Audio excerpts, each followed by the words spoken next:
Olá, sejam bem-vindos, que a graça e a paz de Deus e de Cristo te alcance nesse dia, você, sua família, todos os seus familiares. Estamos na sequência dos livros proféticos e hoje trabalhando considerações sobre o livro de Joel. Você que nos acompanha no 97 FM, você quem sabe nos acompanha pelo canal no YouTube ou em outras mídias, Kawaii, TikTok, Instagram, Facebook, sejam todos bem-vindos e que a cada dia venhamos estar frutificando para a honra e glória de Deus. Antes de nós entrarmos na introdução, desenvolvimento do tema sobre o livro de Joel, quero convidar você a termos uma palavra de oração, preparando assim a nossa mente e espírito para a palavra do Senhor. Eterno Deus, amorável Pai Celestial, graças te rendemos pelo cuidado, pela proteção, pelas ricas bênçãos que nos tem concedido até este exato momento. Rogamos a iluminação do Teu Santo Espírito para que possamos entender esta mensagem e também colocar em prática em nosso viver diário. Dá-nos a Tua direção, rogamos as Tuas bênçãos e agradecemos em nome de Jesus. Amém. Falando aqui sobre o livro de Joel, ou o nome Joel, a Bíblia de Estudo Andrews, ela traz algumas afirmações sobre o autor, sobre a data, de que ao menos 12 pessoas é identificado com esse nome. É um nome bastante conhecido no Antigo Testamento.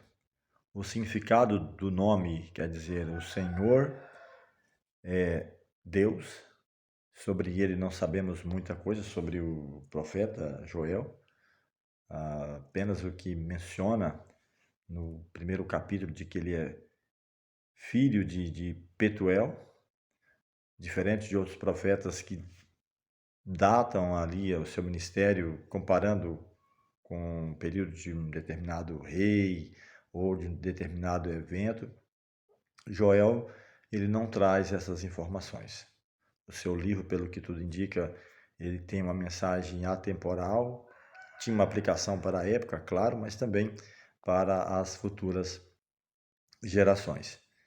Não se chegar ainda a um consenso bem claro de qual a data, devido à falta de algumas informações em qual desenvolveu seu ministério, mas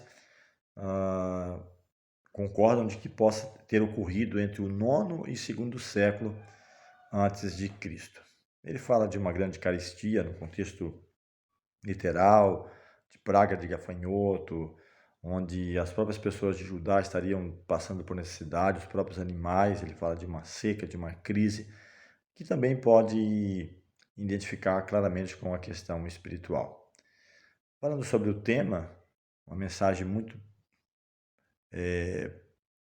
direta, objetiva, ou quase o único tema que gira em retorno do livro de Joel, é falar sobre o dia do Senhor, ou juízo de retribuição, ou período de retribuição divina.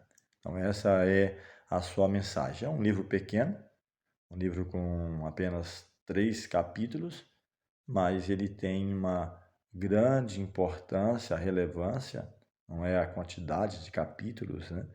Mas a mensagem em si que deve ser relevante. Ele não busca trazer informações com respeito a ele, porque esse não é o fator principal, mas sim a mensagem de retribuição, de advertência, de orientação. Isso é o fator principal. Começando aqui já no capítulo 1 do livro de Joel, ele já começa o capítulo falando sobre a carestia causada pelo gafanhoto e pela seca.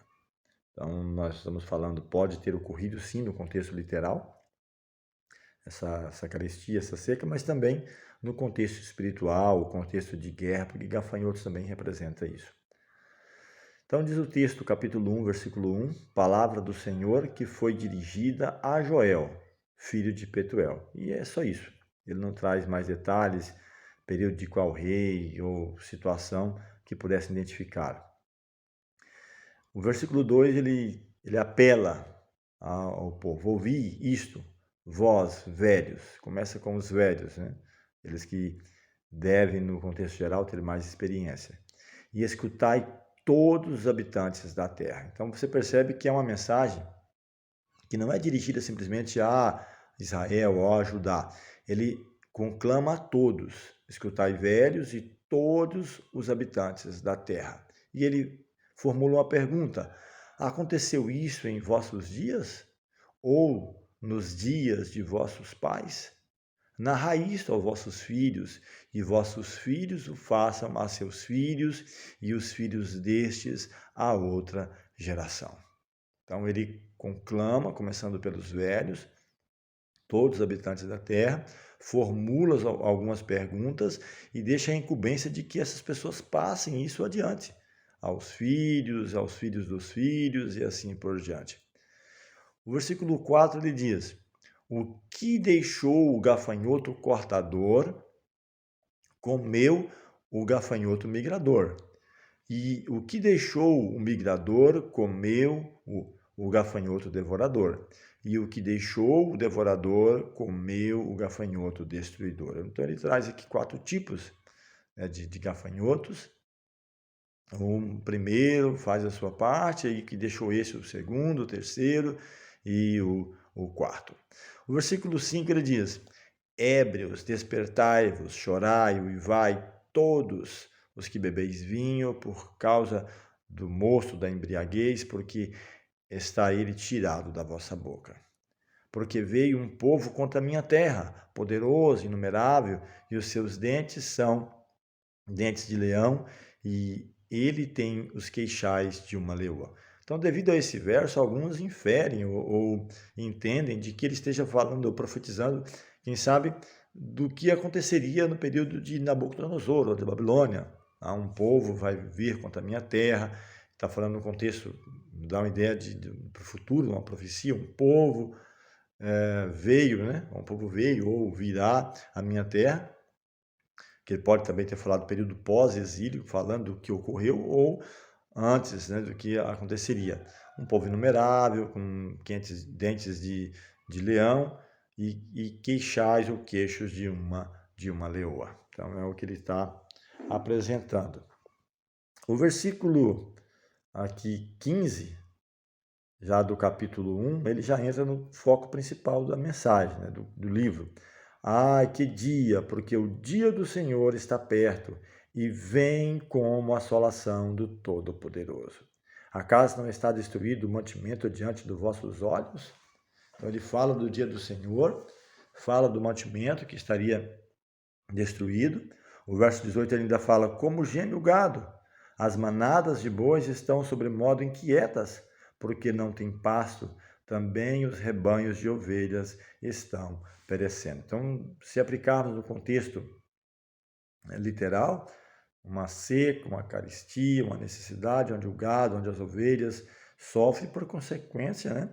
As plantas, ele fala também sobre pelo menos 4 tipos, né, de plantas, da oliveira, ele fala da figueira, de outras plantas também que está sofrendo devido a essa carestia ou essa necessidade. Entrando no capítulo 2, ele diz: tocai a trombeta em Sião e dai voz de rebate no meu santo monte. Então você vai tocar ela em Sião e ela vai como rebater, vai estar soando ainda no meu santo monte. Perturbem todos os moradores da terra. Então percebe, como eu mencionei, que é uma mensagem atemporal. É claro que foi no período de um monarca, de um rei, de um momento, de uma situação, de uma crise, quem sabe, mas ela é atemporal, porque ele conclama novamente todos os moradores da terra, porque o dia do Senhor vem, já está próximo, dia de escuridão, densas trevas, dia de nuvens e de negridão.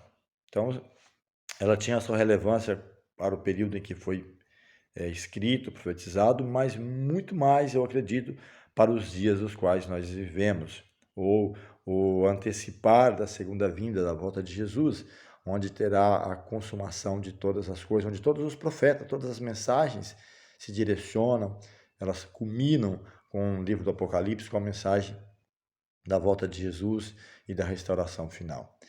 E ele diz ainda, o verso 3, à frente dele vai fogo devorador, atrás chama que abrasa.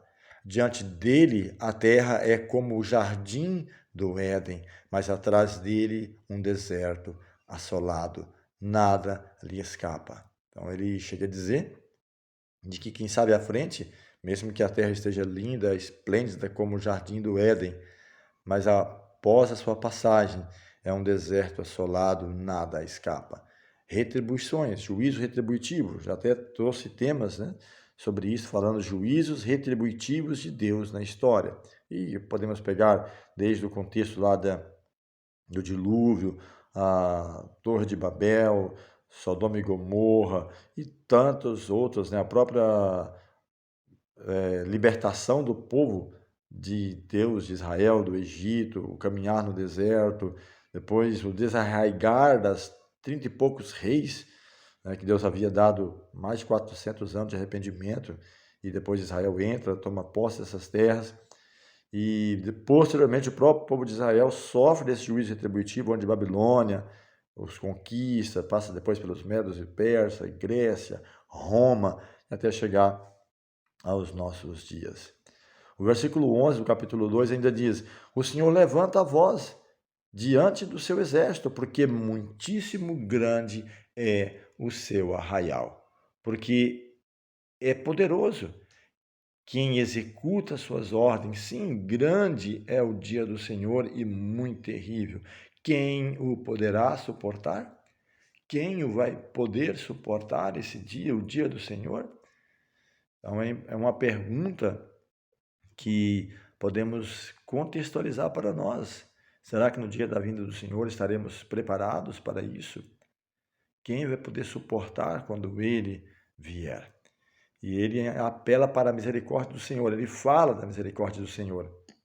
Ainda no capítulo 2, a partir do versículo 13, tem um apelo para o público-alvo da época, mas que podemos aplicar para mim, para você, para a sua família, para as nações no contexto geral, para as igrejas, né, os líderes. Rasgai o vosso coração e não as vossas vestes. Então havia um costume em Israel, quando algo muito terrível acontecia, rasgava as vestes, colocava pó sobre a cabeça, cinza, lamentava, jejuava. Ele diz, então vai além do que rasgar as vestes.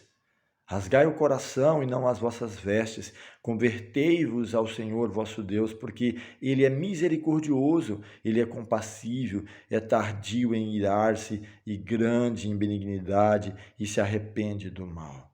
Quem sabe se não se voltará, se arrependerá e deixará após si uma bênção, uma oferta de manjares e libação para o Senhor vosso Deus?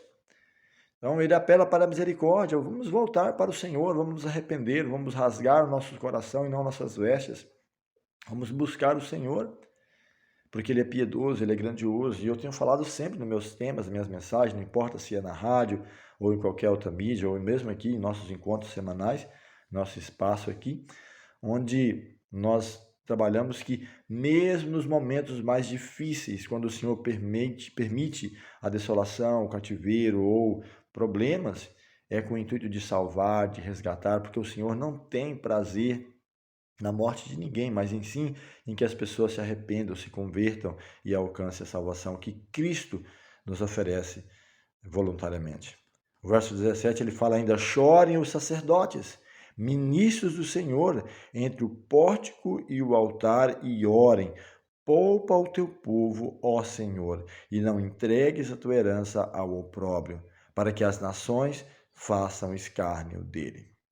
Então aqui tem uma aplicação para Israel, né, para que as nações não façam opróbrio, zombam, mas, como eu mencionei, podemos aplicar hoje a nossa vida, a nossa família, eu me colocar como sacerdote do meu lar, porque Cristo nos dá esse privilégio de sermos sacerdotes, onde podemos levar nossas orações a Deus em nome de Cristo Jesus, por aquilo que Cristo é, por aquilo que Cristo fez. Deus não vai olhar para mim no contexto meu, de quem eu sou, mas aquilo que Cristo é, daquilo que Cristo ofereceu para resgatar a minha vida, a sua família, seus familiares. Então podemos chorar, principalmente no contexto de líderes, ministros do Senhor, levar o seu rebanho ao Senhor. mas infelizmente muitas vezes os próprios ministros têm se desviado, nós mostramos em outros temas, e levado de fato as pessoas a se afastarem do Senhor e não levando elas ao arrependimento. Aqui tem uma promessa, a qual o próprio apóstolo Pedro faz uma aplicação para os seus dias. Entramos aqui, vamos estar fechando o capítulo 2 e depois entrando no capítulo 3, onde vamos estar falando dos juízos de Deus. Mas aqui há a promessa do derramamento do Espírito Santo de Deus.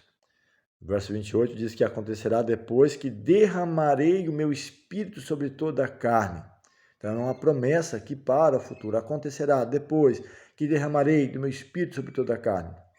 Se você abrir a sua Bíblia no capítulo de Atos 2, ali tem o cumprimento parcial, a parte dessa mensagem, onde Pedro ele faz essa aplicação, de que ali estava cumprindo essa promessa.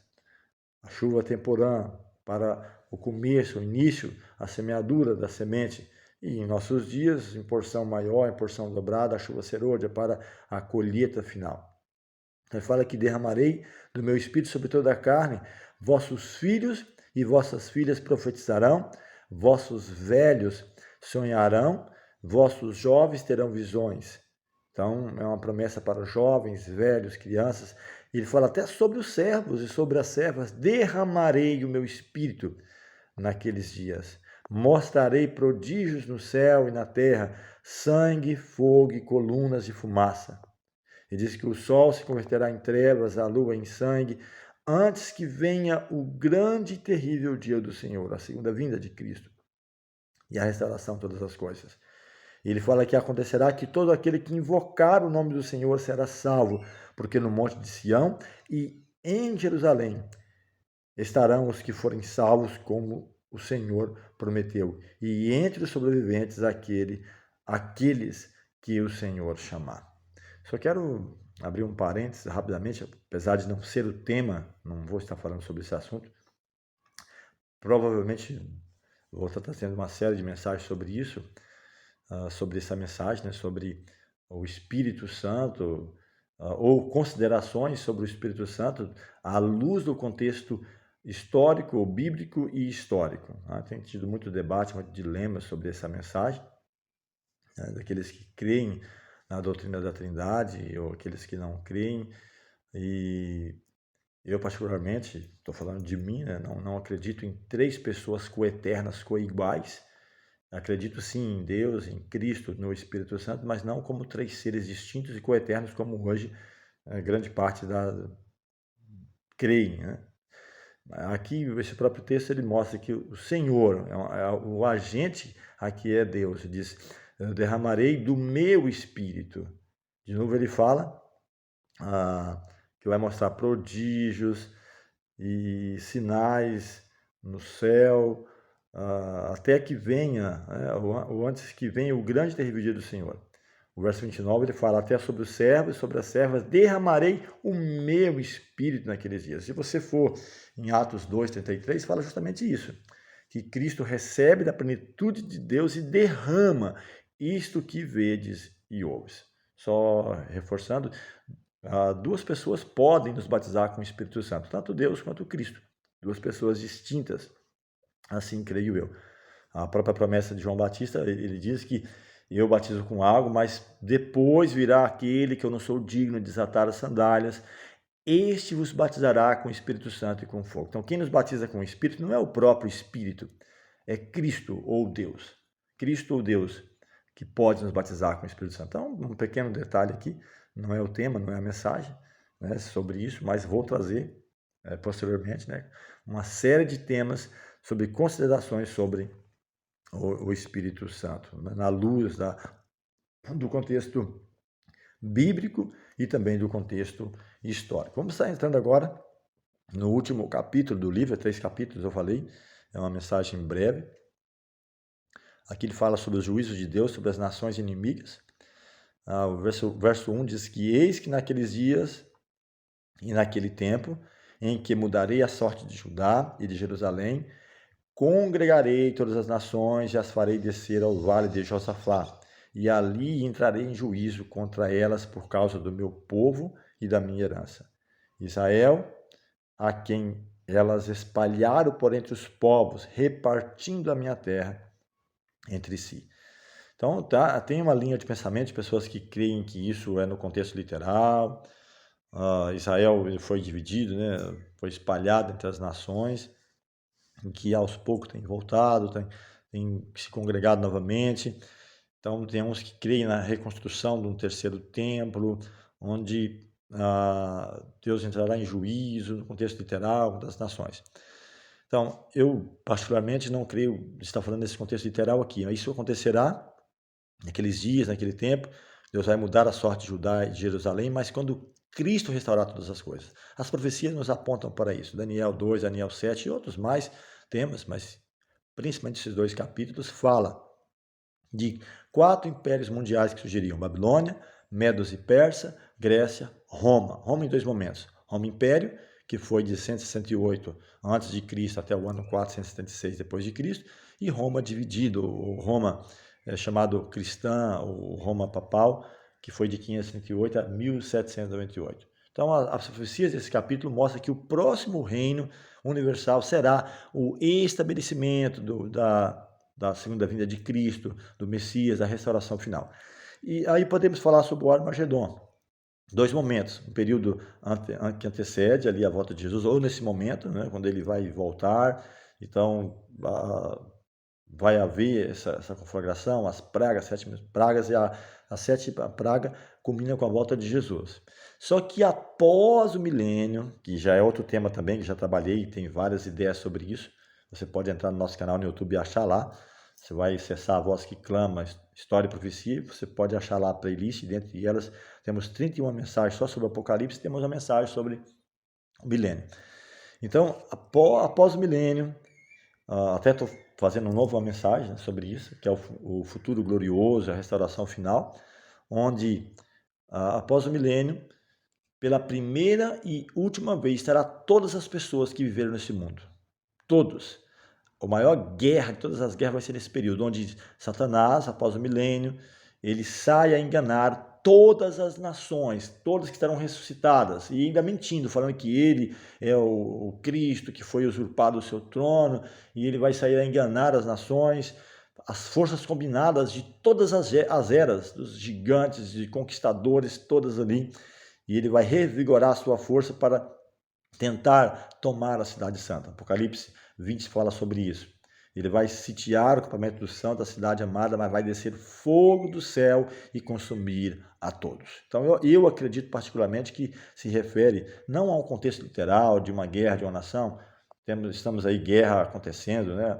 A Rússia, a Ucrânia, a Israel e palestinos, talvez um questionamento, né, de que pode se tornar algo maior, ou tornar uma terceira guerra mundial, dependendo do andar de algumas coisas, e cremos no contexto profético que isso vai acontecer, o mundo vai se dividir em 2 partes, 2 blocos, e vai se envolver realmente nisso, né? Mas Cristo, e até falei quando eu trabalhei em considerações sobre Daniel, que Cristo, Daniel 12 fala sobre isso, que nesse tempo vai se levantar Miguel, o grande príncipe, para restaurar, libertar o seu povo. Então, essa conflagração vai acontecer em 2 momentos.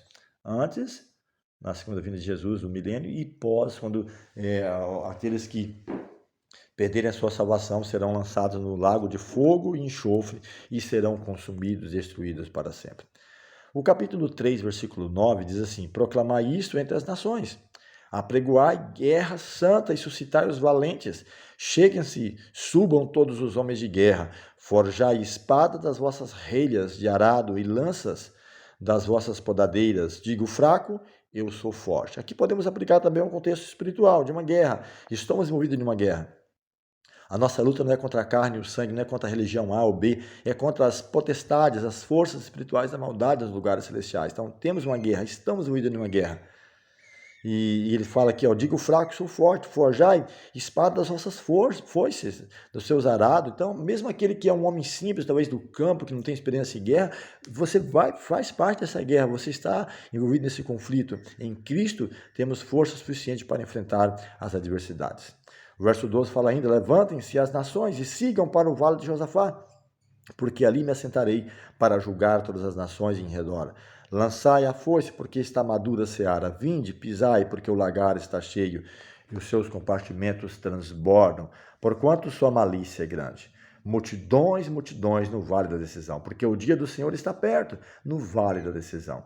O sol e a lua escurecem, as estrelas retiram seu esplendor, o Senhor brama de Sião e se fará ouvir de Jerusalém. Os céus e a terra tremerão, mas o Senhor será o refúgio do seu povo e a fortaleza dos filhos de Israel. E aqui eu fecho minhas considerações. Quando ele fala que multidões e multidões está no vale da decisão, isso não é diferente em nossos dias, né? Multidões e multidões indecisas para onde ir, o que fazer, mas a mensagem do Senhor é certa. Aqueles que se posicionar do lado do Senhor, independente de uma placa denominacional, falo sempre isso. O Senhor será o escudo, fortaleza, refúgio, não simplesmente para Israel literal, mas para todos aqueles que lutam com Deus e com os homens que prevalecem. Que a graça de Deus nos alcance. Vamos falar com o Senhor mais uma vez. Eterno Deus, amável Pai, agradecemos pelas considerações do livro de Joel. É que essa mensagem fale no nosso coração, que venhamos preparar-nos para os eventos finais. E quando Cristo voltar, possamos estar preparados para estar com o Senhor por toda a eternidade. Nós, os nossos familiares, os nossos amigos, aqueles que nos são queridos, que a graça de Deus nos alcance. Essa bênção te pedimos e agradecemos em nome de Jesus. Amém.